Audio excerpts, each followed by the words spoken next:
Bonjour et bienvenue dans l'épisode 73 de Faites entrer le film. Salut Doudou. Salut Olive. Ça va bien? Ça va et toi? Ça va super bien. J'ai passé une bonne semaine. J'ai même passé un entretien d'embauche, c'était rigolo. C'est bien. Oui, j'ai été pris et tout, hein. Ah bah tant mieux. Je postule le mercredi, j'ai mon entretien pour le jeudi, j'ai ma réponse le vendredi, je suis pris, j'ai dit non, mais merci beaucoup. C'est gentil de vous intéresser à moi, mais... Je citerai pas la marque, parce que voilà. Parce que sur mon CV, il y a les liens des deux chaînes.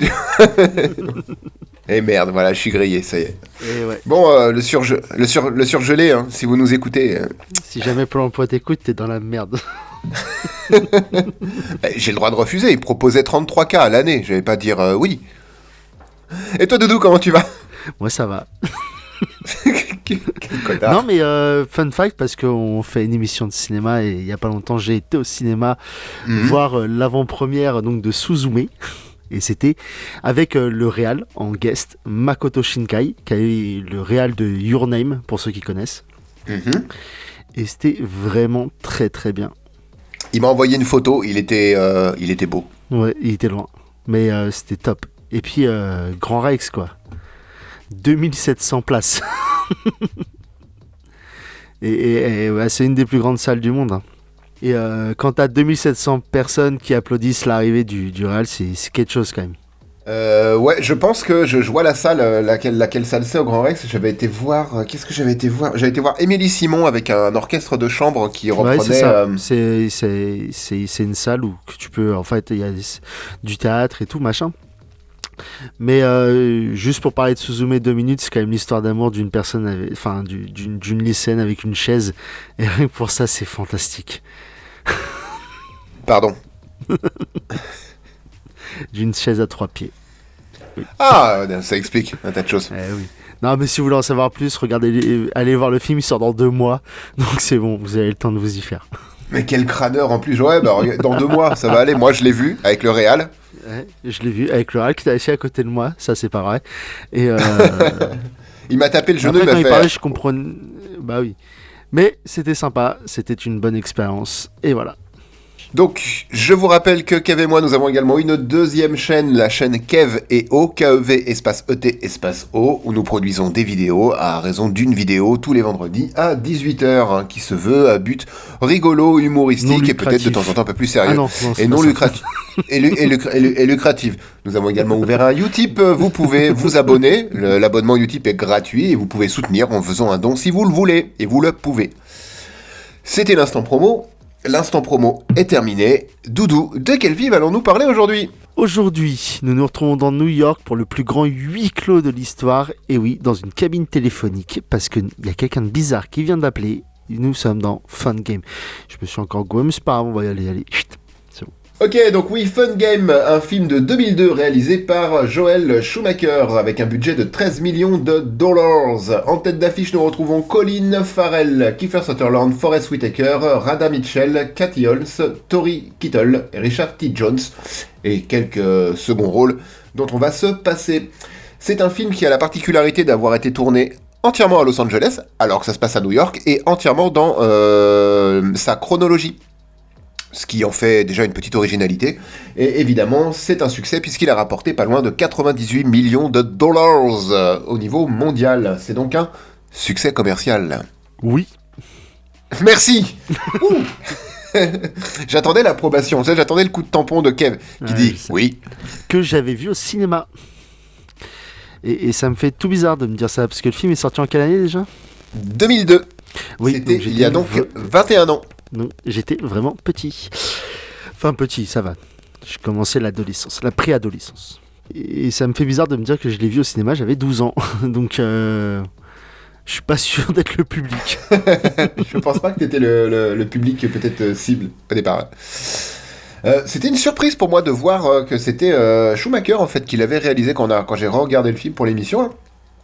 Je fais, ah oui, c'est d'accord. Schumacher qui avait fait 8 mm, oui. C'est ça? C'est en effet également lui qui a tourné 8 mm. Je le savais, je le sentais. Un arrière-goût de pisse. Non, vu que c'est moi qui avais... je crois que j'avais animé 8 mm, ou pas. Donc je me souvenais que son nom me disait quelque chose. Et on va sûrement faire un autre film de lui un jour aussi. Tu me fais peur. Je viens de voir qu'il a fait le nombre 23, donc bon. Oui, en plus, tu m'en parlais il y a pas longtemps. Quand t'es venu à la maison, tu m'en parlais. Oui, il y a même pas une semaine. Exactement. Eh bien, on va avancer sans trop tarder. Le film est en cours. Ne perdons pas de temps et essayons de le rattraper. Doudou, la première scène, s'il te plaît.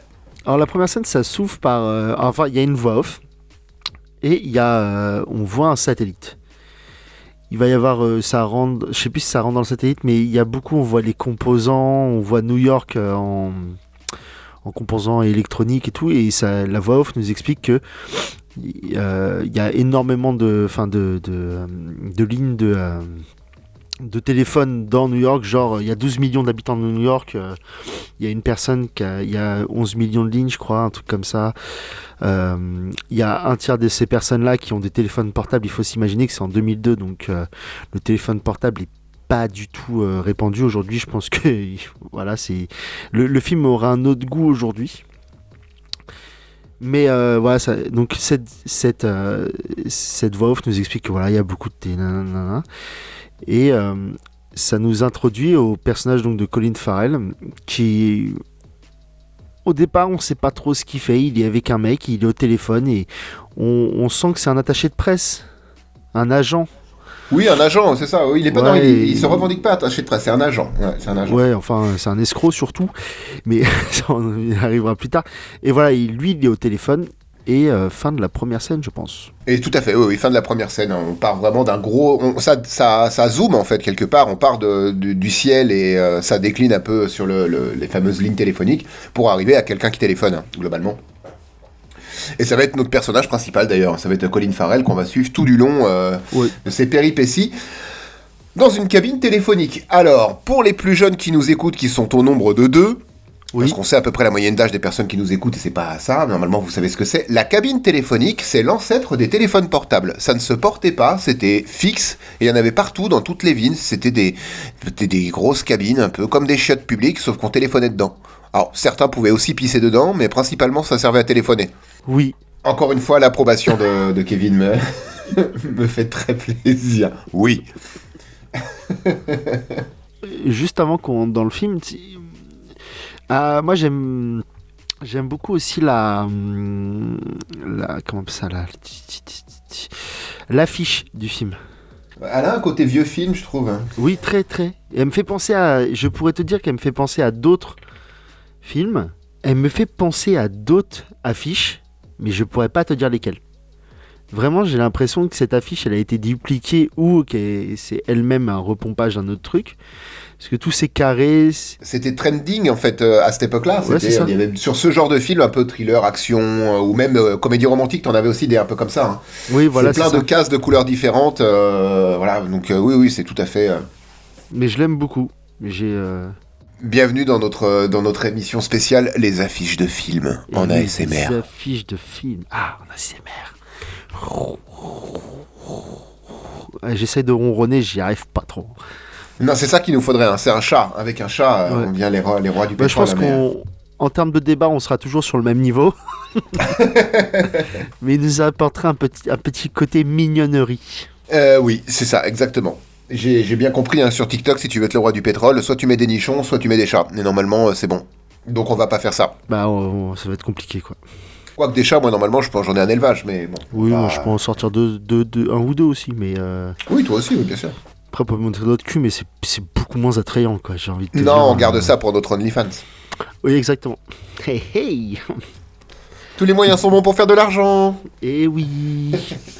Donc, Fun Game, de quoi que ça parle, de quoi que ça cause Bah, ça cause au téléphone. Hey. Et c'est un jeu... Et c'est un jeu à huis clos. Enfin, non, là, on va trop loin. Mais oui, moi, vraiment, le côté huis clos, je l'ai pas vu venir. Hein. Bah non, moi non plus, je m'y attendais pas, parce que tout se passe à Manhattan, donc déjà en termes de huis clos, c'est quand même une belle surface de jeu, mais tout va se terminer très rapidement dans une rue et dans une cabine téléphonique. Et Colin Farrell, le personnage principal, va passer l'heure 20 du film entièrement dans sa cabine téléphonique. Ouais. Au téléphone menacé. avec quelqu'un, avec Kiefer Sutherland. Avec Kiefer Sutherland, lui, il a pas vraiment pas aidé. Il nous a vraiment pas aidé avec son nom et son prénom. Non. Mais, Mais voilà. l'avantage, c'est que pendant il avait 24 heures dans sa journée, il en a consacré qu'une seule au film, ça va. Ça va, c'est plutôt. Pour ceux qui ont plutôt, la ref. plutôt rentable. Parce que ça commence à avoir vieilli, je pense, 24 heures chrono aussi. Hein. Ah oui, je pense que oui. Après, j'ai pas tout vu moi de cette série, mais Moi non plus. ça m'a très rapidement fatigué en fait. Il se passe trop de trucs en 24 heures. Ça n'existe pas des journées comme ça. Oui, puis ouais, c'est ça, t'en as plein la gueule tout le temps. Mais on n'est pas là pour parler de ça. On est là pour parler de Fun game. Phone Game. Oh On yeah. va y arriver. Oui. C'est le démarrage est un petit peu, mais ça va aller. Donc voilà, Colin Farrell va se retrouver dans cette cabine téléphonique au téléphone avec Kiefer Sutherland qui le pointe avec son sniper quelque part dans un immeuble et pour qu'il y ait un acte de rédemption un peu, c'est ça Oui. Kiefer Sutherland il choisit des personnalités, des personnes en fait un petit peu au hasard, c'est ce qu'il explique, qui doivent se repentir ou mourir. Et là, c'est tombé sur Colin Farrell. Pas de chance, parce que c'est quand même un petit bras, hein, c'est une petite frappe, Colin Farrell, par rapport aux deux autres exemples que Kiefer Sutherland va donner dans le film. Un peu, ouais. Un peu. D'ailleurs, il parle d'un riche industriel qui avait revendu toutes ses actions, enfin bref, qui avait fait une saloperie avant de couler une entreprise. Lui, il s'est fait abattre. Et on passe de ça à Colin Farrell, qui est un agent, mais un agent de merde. Enfin, c'est un... Ouais, et puis n'oublions pas, le deuxième, c'est aussi un pédo, quoi. Je veux dire, c'est quand même deux profils intéressants, non, pas tant que ça, mais c'est deux profils importants. Je veux dire, ok, là, il y a moyen qu'il y ait cette espèce de rédemption qui est importante, mais Colin Farrell, son crime, qui est tel qu'il est exposé dans le film, c'est juste de flirter avec une autre femme que sa femme, quoi. Le personnage de Colin Farrell, il est un peu difficile à cerner, je trouve, parce que tu sens que par moments, c'est un bon gars. Là, il va donner de l'argent à droite à gauche quand il se fait livrer une pizza dans la cabine téléphonique. Même s'il le dit, il est un peu arrogant. Tu sens que le mec, il a quand même s'il est un peu arrogant, je vais redire le mot, voilà, dans son rôle, tu sens que c'est quand même un gars qui a quand même un bon fond. Mais et du coup, je comprends pas bien l'intérêt que Kiefer Sutherland va lui porter d'un coup, en fait. Surtout que le personnage de base de Colin Farrell, moi, c'est un perso pour qui j'ai pas d'empathie. C'est un agent, puis c'est un mec un peu véreux. Enfin, voilà, tu sens que toutes les magouilles qu'il fait pour arriver à ses fins, c'est pas quelqu'un de très très bien.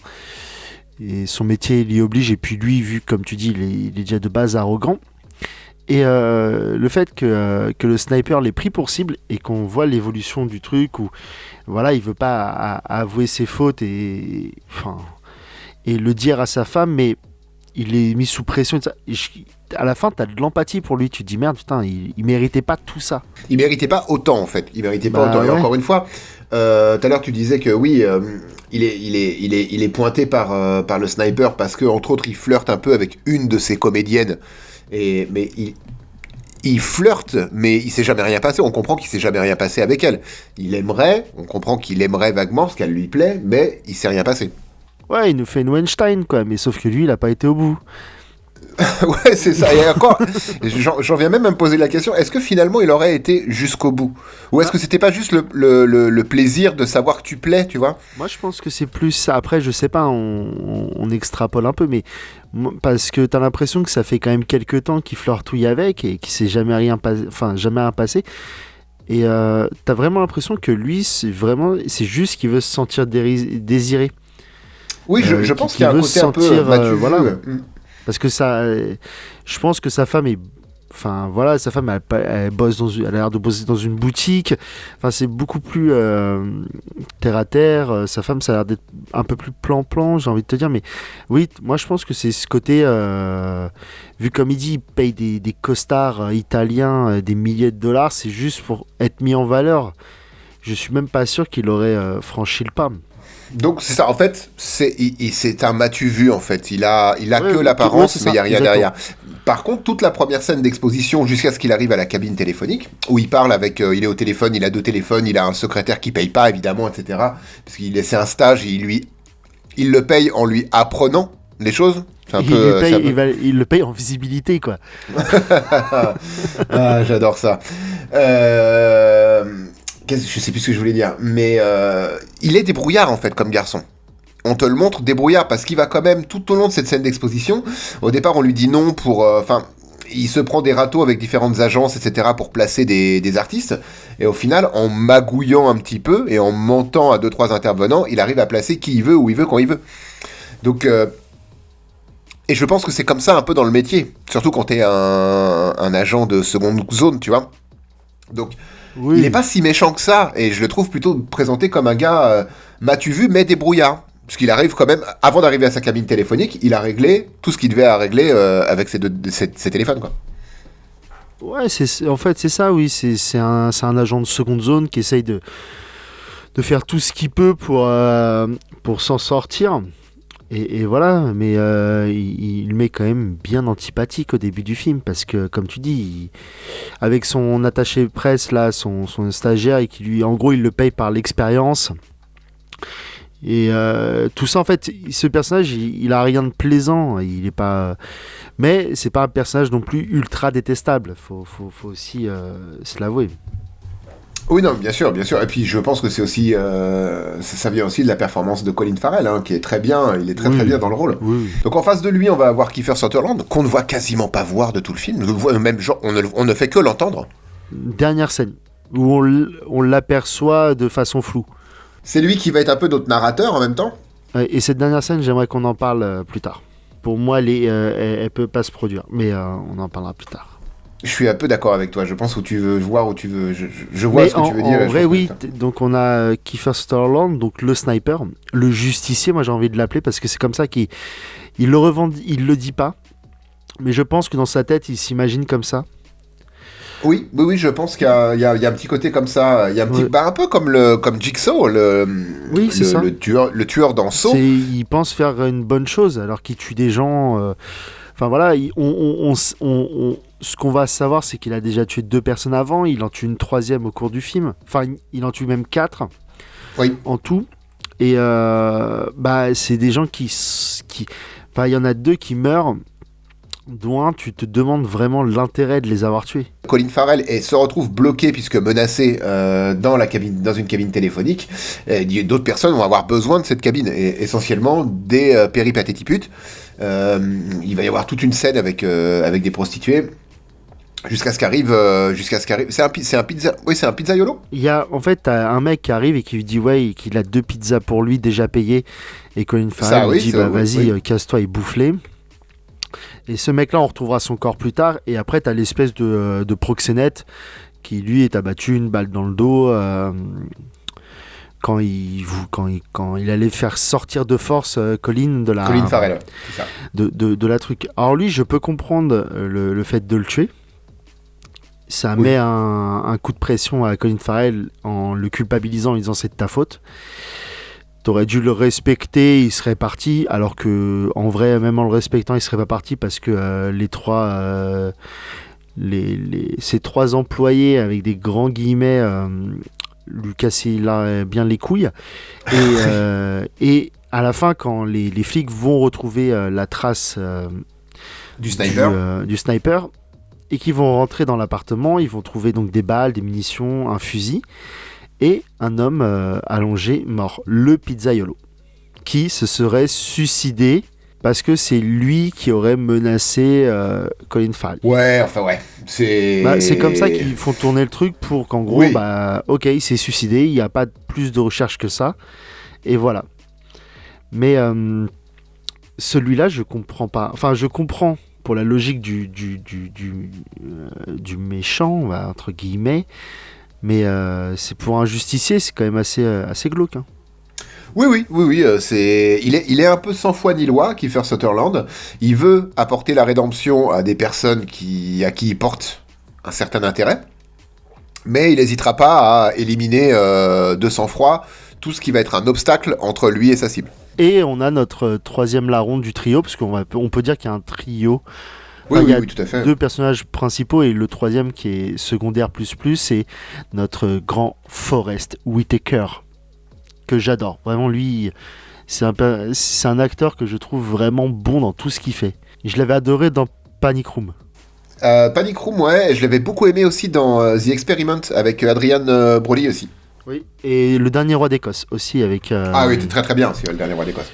Avec professeur Xavier là, comment il s'appelle McAlloy. McAlloy. Ouais, je crois que c'est ça. Enfin, un très grand acteur en vrai. Même dans Zulu, il était cool aussi. Enfin, on va pas faire tout ça filmo.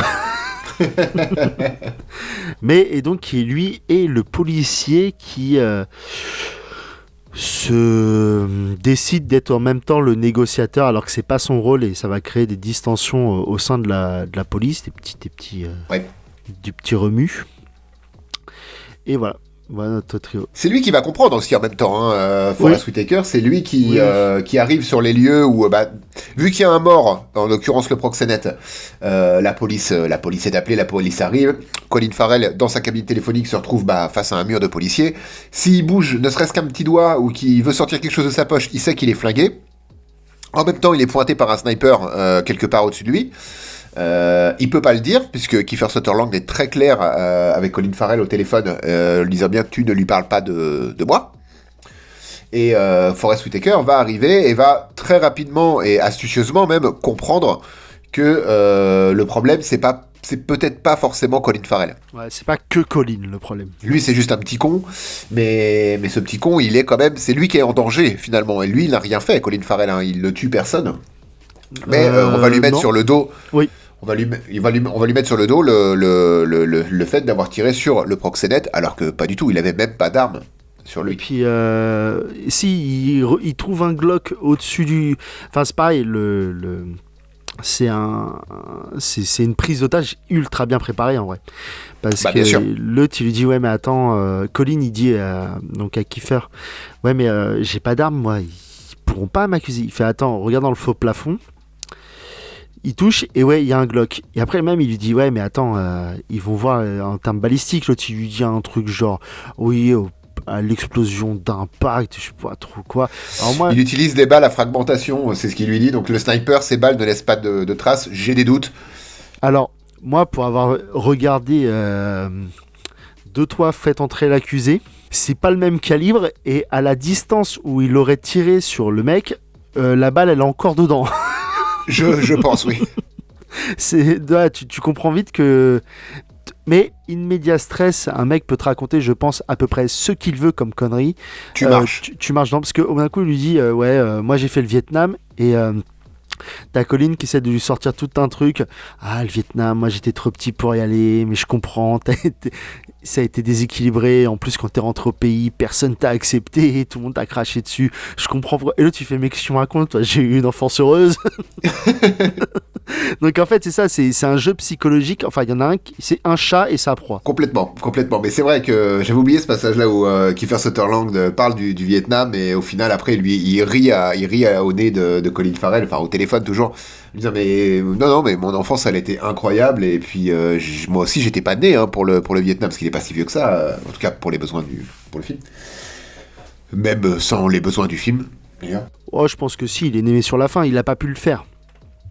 Mais et t'as tout ça qui rentre en jeu et c'est un gros jeu psychologique en fait, parce que Kiefer veut juste que Colin dise ma femme, je suis désolé, j'avais des vues sur une petite et voilà, en fait il attend juste ça. Et ça fait beaucoup de choses juste pour une phrase en vrai. Hein. Juste pour une phrase, et plusieurs fois, Kiefer va il va appeler, Kiefer Sutherland va appeler la comédienne dont s'occupe Colin Farrell. Oui. Il va appeler sa femme aussi. Il va appeler sa femme. Tout ce petit monde va aussi se retrouver devant le barrage de flics à un moment donné. Tout ça pour que Colin dise juste oui, je suis un connard. Ce qu'il va faire. Ce qui va finir par il va faire. Avouer à sa femme, voilà, il va avouer à son espèce de stagiaire que il mérite mieux que ce métier de merde et que lui, comme chef, il va avoir des mots forts et s'il y a bien un truc que je trouve fantastique dans ce film, moi c'est vraiment le jeu de Colin Farrell en vrai. Il a une intensité dedans et en plus si tu me dis qu'ils ont tout tourné dans l'ordre chronologique, ouais. Dans l'ordre chronologique, ce qui est plus facile je pense pour ne pas avoir de faux raccords sur sur les différentes blessures et tout ça, mais il a, enfin, tout transpire dans son jeu, le stress. Puis non, puis jeu de regard et puis Colin a des yeux. Wow. Ah, il a été long à démarrer, hein. Mais ça y est. Là, crois-moi, on va plus l'arrêter. Ça fait longtemps que j'avais envie de la faire, mais je savais pas comment la caler. Non mais rien que pour ça, parce que le film peut plaire ou ne pas plaire, mais rien que pour la performance de Colin Farrell, il faut le voir. Ouais, je suis entièrement d'accord avec toi. Parce que, encore une fois, Kiefer Sutherland, sa performance, elle est juste vocale. Il accompagne tout du long, puisqu'on ne le voit pas. De temps en temps, on voit une main qui pointe, enfin, on voit son point de vue à lui, à la fenêtre d'un immeuble, etc., mais on ne le voit pas directement. Et on n'entend que sa voix, au travers le prisme du téléphone, et qui parle à Colin Farrell. Donc, mais sa performance vocale est très intéressante, parce qu'il a une voix qui passe crème, en fait, Kiefer Sutherland. Donc ça en fait un très bon narrateur, en plus d'être l'antagoniste du film. Oui, bah c'est sûr que si on met la voix de Brigitte Lecordier, ça passe un peu moins quand même. Un petit peu moins. Ah oui, parce que pour ceux qui connaissent pas Brigitte Lecordier, c'est Sangohan, Sangoku Petit, donc c'est une voix assez aiguë. Et c'est une voix très nasillarde. Ouais, mais on t'aime quand même. Et oui, t'as tout ça, t'as un espèce de jeu, et au bout d'un coup, il a pas le droit de raccrocher le téléphone, il va raccrocher à un moment donné, ça va partir en couille. Il va prendre une balle, et pareil, moi, il y a 2-3 trucs que je comprends pour l'impact du film, et pour l'impact visuel qu'il faut, mais Kiefer Sutherland a l'air d'être assez loin. C'est un sniper, donc oui, il est assez loin. On sait pas à combien, mais... Enfin, moi, je parierais bien pour 150-200 mètres facile. Enfin, voilà, une belle distance. Il utilise un laser. Oui. Le laser, il n'est pas visible à cette distance-là. Enfin, je ne crois pas. Alors, je suis pas du tout calé, moi, les armes à feu, c'est quelque chose que je n'aime pas de base, donc je saurais pas te dire... En journée et tout, ça me paraît un poil compliqué. Mais, pour l'impact du film et tout, le fait d'avoir, le point rouge au-dessus de ton cœur, j'avoue que ça doit te faire stresser un tout petit peu. Ouais, puis je pense qu'au-delà de ça, c'est encore c'est un truc que nous a appris Hollywood, en fait. Et comme ça, le spectateur, il comprend tout de suite. Parce que t'enlèves juste ce point rouge, et tu dis juste, je suis un sniper, je te pointe maintenant. Nous, en tant que spectateur, on ne le voit pas, ça. On ne le ressent pas. Du coup, en rajoutant juste ce point rouge, qui est une convention de cinéma, je pense, maintenant, tout le monde comprend tout de suite. Et on sent, c'est beaucoup plus impactant, c'est toi qui as raison. Bah, le laser, oui, c'est vraiment une convention de cinéma. Pour avoir regardé 2-3 trucs, oui, c'est un truc qu'on surutilise au cinéma parce que l'impact visuel fait tout au cinéma. Hein. Je crois que c'est une succession d'images qu'on bouge très vite et du coup c'est quelque chose qu'on regarde le cinéma. Donc oui, le visuel est important. Ah, je me disais bien aussi que... Quoique même ce film, on peut le regarder, on peut l'écouter sans le regarder et je pense qu'il est tout aussi intéressant. Oui, parce qu'il y a peu de choses que tu es obligé de voir pour comprendre. Alors, même si tu vois pas, que tu fais que l'écouter, il passerait très bien, c'est ce que tu disais avant qu'on enregistre, il passerait très bien en audiobook, puisque toute l'intensité et tout ce qui se passe, c'est tellement dans un endroit étroit que c'est tellement explicite que ça passerait très bien juste à l'écoute comme ça. Oui, tout à fait. Il n'y a pas besoin il y aurait pas besoin de t'expliquer qu'il est dans un tel lieu. Et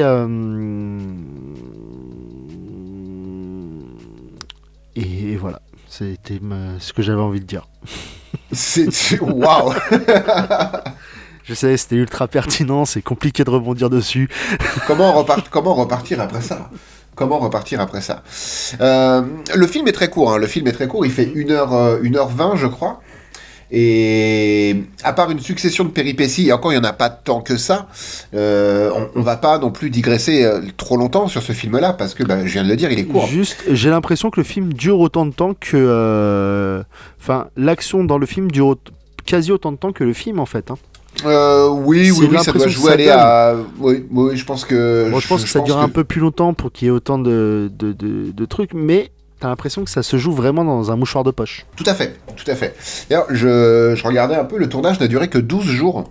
Donc ça a été vraiment un film tourné express, quoi, finalement. Même avec un petit budget, 13 millions de budget. C'est pas énorme. Ouais. Mais regarde, nous, on va produire une série, le budget... il est pas de 13 millions, ça c'est sûr. Non, je crois qu'on est à 300 € de budget, grand maximum, je dirais. 300, pas 300 000, 300. Parce que les caméras, on les a pas achetées pour les besoins de ça, donc Parce que oui, forcément, si tu rajoutes les caméras, on est un peu plus, Puis quoi. Mais... toutes les personnes qui vont nous aider seront payées en visibilité parce que Colin Farrell nous l'a expliqué. C'est notre agent. Du coup, Oui. Donc on est dans la merde. on est foutu. Mais donc si tu veux qu'on y aille, parlons de cette dernière scène. On va donner un peu de contexte d'abord. Oui, contexte. Pardon, c'est un nouveau jingle. Ok, d'accord. Comment ça se passe à la fin déjà? Colin Farrell va sortir de la cabine téléphonique. Ouais, avec une arme. Avec une arme. L'arme qu'il a trouvée dans le faux plafond, hein, du coup, Et il va de dire, la cabine. il va gueuler des trucs, je me rappelle plus. Et là, on entend un bruit, une détonation. Colin est percuté par quelque chose. Il tombe au ralenti sous 18 plans. Il s'effondre sur le sol. La police arrive. Nanana. On se rend compte qu'il a juste pris une balle de caoutchouc. C'est ça. Pour faire genre, il a été abattu. Et non. Il va être emmené, mis à 30 mètres, à 5 mètres du lieu du crime, dans un camion, le classique un peu fin de film, hein, c'est-à-dire on le voit monter dans l'ambulance sur un brancard, sa femme va monter avec lui, je crois. Non, il est tout seul, Non, on lui injecte, parce que sa femme est, je crois, avec Forrest, dans la ville, et on va lui injecter sûrement un sédatif, c'est ce qui est, je sais plus si on lui injecte ou on lui donne à prendre. Et là, il y a un homme qui va s'adosser à l'entrée de l'ambulance, qui va commencer à lui parler, lui dire des mots doux, faire de l'ASMR. Et c'est à ce moment-là où on voit Kiefer Sutherland avec en flou, hein, vraiment très très flou, avec. On le voit du point de vue de Colin Farrell. Du coup, lui, vu qu'il commence à tomber dans les vapes, et en plus. Le mec lui explique que c'est plus ou moins lui qui l'a visé, alors qu'on avait dit il y a 2 minutes à Colin Farrell que le gars qui l'avait pris pour cible s'était suicidé. Oui. Et alors là, il se rend compte mais tu sens qu'il s'en rend compte, mais qu'il va pas s'en souvenir. Donc déjà, il y a peu de chance, oui. Et qu'il arrive pas à communiquer avec les autres. Et là, on voit Kiefer Sutherland avec une vue de dessus passer sur la scène de crime. Tranquillement avec une mallette, une belle grosse mallette. Et il passe, mais littéralement à 2 cm de la cabine téléphonique, il marche sur le verre brisé, et fin du film. Mais comment déjà ce mec rentre dans le périmètre de sécurité de la police? Puis tu vois un mec que tu connais pas se balader avec une mallette, mon gars, qui pourrait contenir quelque chose de potentiellement être un fusil. Comme un sniper, tu veux dire? Comme un sniper, je voudrais dire. En fait, moi, cette scène, je la comprends. J'aime beaucoup le fait que le mec s'adosse à l'ambulance pour dire à Colin qu'en gros, s'il fait des conneries, il reviendra.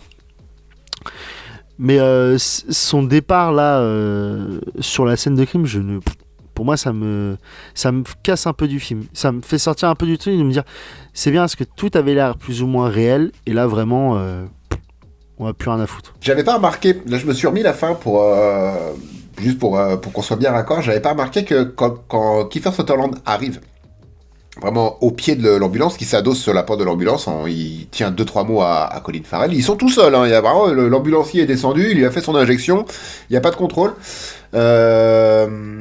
Kiefer Sutherland lui touche la godasse à Colin Farrell, mais il prend juste un mouchoir pour ne pas laisser d'empreinte sur la godasse. Donc cette scène-là, ok, c'est vrai qu'il la fallait pour les besoins du film, pour que ce soit bien clair, etc. Mais le petit détail je m'approche de toi, je me permets de te toucher, mais j'ai quand même un mouchoir entre tes godasses et ma main, c'est le petit détail qui rend le truc sympathique, du coup, que j'avais pas vu au premier, là, en le regardant pour le besoin du film. Oui, je m'accorde à des détails, oui, bien sûr. Et t'as raison, parce que ce film est fait de détails. Un film est fait de détails. Et il est fait d'images, parce que c'est visuel. Et moi, c'est ça, en fait, cette dernière scène que j'ai un peu du mal. J'aime beaucoup l'explication, que Kiefer parle au truc, et je pense qu'on a besoin, parce que si tu enlèves ça, la thèse du suicide du pizzaiolo, moi j'y crois pas. J'y ai pas cru du livreur. Non, mais non. Enfin, même sans reconnaître la voix ou quoi, t'y crois pas. C'est pas possible. Et le fait qu'on voit donc ce tortionnaire être là et lui parler, je trouve ça très bien. Très impactant. Mais tout le côté, je pars comme un vraiment comme un justicier en fait. Et cette caméra du dessus, lui qui passe au travers des... Enfin, c'est la sortie de Batman, quoi. C'est un peu ça. Et puis il prend le temps de s'adosser aussi ou de regarder de très près la cabine téléphonique en ruine, hein, bien sûr. Et il passe vraiment devant, il s'arrête devant la cabine téléphonique pour bien la regarder, avec son énorme mallette, en effet. Avec du scotch dessus et tout. Tu dis, putain, marque dessus, il y a des armes dedans. Et ça peut pas être plus discret, quoi. Alors ça aurait pu être encore plus cliché, ça aurait pu être un étui de violon. Ah oui, c'est vrai. Et là on avait encore quelque chose d'un peu plus cliché. Mais enfin, on est un peu tatillon avec ça, mais c'est vrai que c'est dommage. Je trouve que ça... Vraiment, c'est Batman qui part, quoi. C'est un peu ça. Et vu que Schumacher, il a fait des mauvais Batman... Ah bah, il a fait la Batcard. Putain, il a fait la Batcard. Ouais. Allez, on va filer vers les conclusions. Ok. C'est bon, je suis assis à la conclusion. C'est le bus de l'amitié, c'est le bus de l'amitié. Doudou. Ta conclusion, s'il te plaît. Ma conclusion, s'il te plaît. Non, moi, un film que j'ai adoré, que j'ai vu au ciné, que j'ai revu maintenant. Ça faisait longtemps que je l'avais pas vu. Et pour une fois n'est pas coutume, comme dirait l'autre. Enfin, comme dirait moi. Kevin, hein, surtout. Comme dirait l'autre qui est moi. Bah, mes souvenirs, on avait gardé un plutôt bon souvenir, ce qui est complètement con de dire ça comme ça, mais non, super film. Vraiment, regardez-le, c'est 1h20. Le rythme est bon. On n'en a pas spécialement parlé, mais le rythme est bon. Il est pas trop soutenu. Il y a des moments un peu de temps mort. C'est rare de dire ça, mais pour moi, le film, il n'y a rien à enlever, il n'y a rien à rajouter. Enfin, sauf peut-être la dernière scène à retravailler, mais ça encore, c'est peut-être la vision du réalisateur. Et donc, c'est la sienne.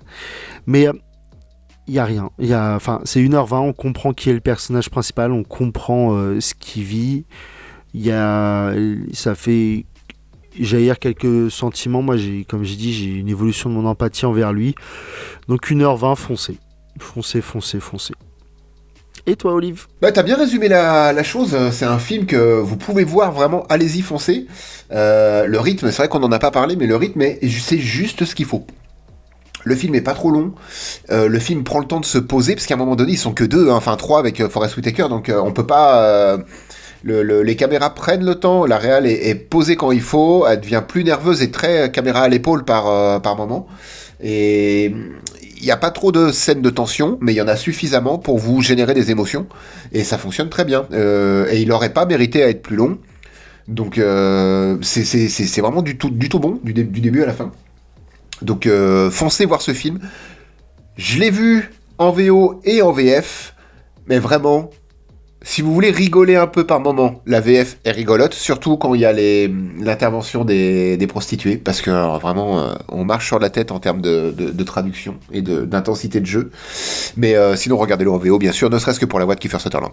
Donc un très grand oui. Et voilà, c'était donc notre avis sur Fun Game de Joel Schumacher. Fun Game, yeah. La semaine prochaine, je passe de nouveau la main à Doudou pour l'animation de Faites entrer le film, et on va se retrouver avec un petit film un peu plus long, mais très chill et très fun, enfin en tout cas pour moi, j'en garde un bon souvenir, on verra bien. Free Guy, avec Ryan Reynolds. Oh bah je l'ai pas vu, donc ce sera l'occasion. En tant que gamer tous les deux, en tout cas, qui apprécions jouer aux jeux vidéo. Moi j'ai jamais laissé entendre ça, moi, sur cette... Sur toutes les 73 émissions qu'on a fait, j'ai jamais parlé de ça. Moi, les jeux vidéo, ça me dépasse. C'est vrai. Acteur studio. Persona, ça va, ça se passe bien? Tranquillement. J'ai d'autres projets qui me prennent plus de temps, donc j'ai pas le temps de claquer mes 150 heures sur Persona encore. Moi, je vous cache pas qu'il y aura plus de faites entrer le film à partir du moment où Breath of the Wild 2, le prochain Zelda, il arrive. Hein. Olive, il disparaît dans sa grotte. Hein. Le chômage va jouer dardard. Non, c'est pas vrai. Non, on vous parlera. Et puis au pire, si on n'est plus sur Felf, on est sur KVO. Et oui, puis oui, en plus KVO, hein, voilà, gros projet de série là, le tournage arrive bientôt pour nous. Encore pas mal de choses à préparer, mais on est plutôt sur la fin et j'ai très hâte. En fait, j'ai hâte de commencer. On va passer au possement, parce que je sens qu'il va y avoir des petits problèmes. Oh, toujours. Parce que la dernière fois, quand on a été faire les repérages, je suis rentré chez moi, j'avais des griffures partout. Hein, donc on s'est battu avec des lions, oui. On essaye de faire un truc un peu osé quand même. 300 € de budget, hein. C'est pas non plus. On n'est pas là pour rigoler. Hein. Ah non, pas trop. Un peu. Un petit peu quand même. On se retrouve la semaine prochaine pour l'épisode 74 de Faites entrer le film avec Free Guy. Avec Free Guy. À la semaine prochaine. Merci tout le monde. Pensez à vous abonner, liker, partager. Ouais. Des bisous. Des bisous. Salut. À la semaine prochaine. Ciao. Ciao.